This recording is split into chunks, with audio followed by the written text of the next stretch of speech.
Hey guys, I'm Valerie from the QH Technology, and today this video is about matching the inverter with the battery.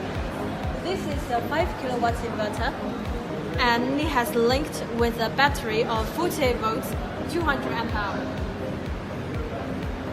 Now get closer to the battery. These two ports are positive ports, and these two are negative ports.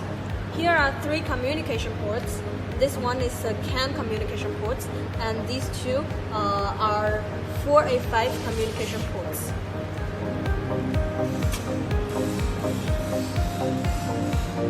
And now I'll give a brief introduction of the inverter. This is a switch. Next to it, the AC input port and AC output port. Below, there are CAN and 45 communication ports.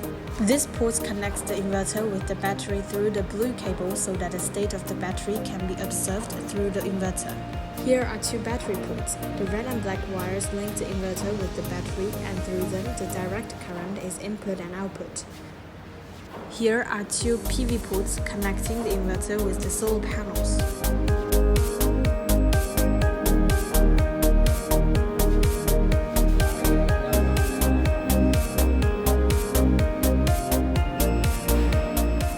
The screen displays the icon, which means that the battery succeeds in supplying energy to the inverter.